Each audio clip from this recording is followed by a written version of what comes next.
the case, and this is practically speaking, is that it is not at all unreasonable to think of God the Father as the spirit that arises from the crowd that exists into the future, right? And we talked about that in relationship to the idea of sacrifice, at least a little bit, or we're going to.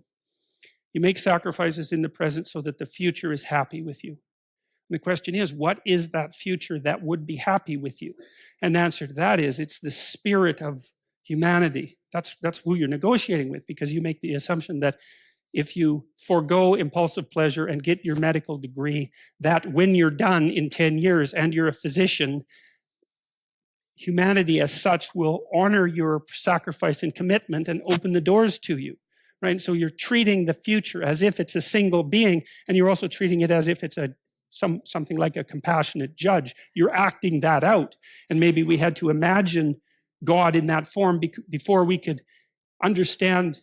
Once we started to understand that there was a future, perhaps we had to imagine God in that form in order to concretize something that we could bargain with, so that we could figure out how to use sacrifice to figure out how to guide ourselves into the future. Because a sacrifice is a contract with the future, but it's not a contract with any particular person. It's a contract with the spirit of humanity as such. It's something like that.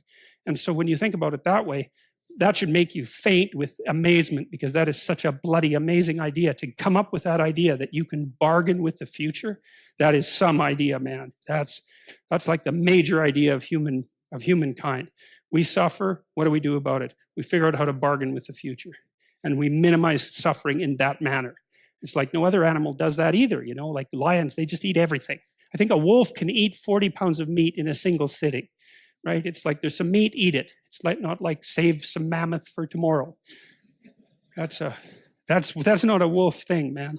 That's a human thing, and that might mean you have to be hungry today, or maybe you're a farmer. You know, several thousand years ago, 6,000 years ago or so, when agriculture first got going, and you're starving to death, waiting for the spring planting, and you think we bloody well better not eat those seeds, right? And that's really something, to be able to control yourself, to make the future real, to put off what you could use today, and not just in some impulsive manner. Man, maybe your kids are starving to death. You think, we are not touching the seeds that we need for the future. And for human beings to have discovered that, and then to also have figured out that we could bargain with the future, it's like, man, that's something. And I think that the stories that are laid out in this book actually describe, at least in part, the process by which that occurred.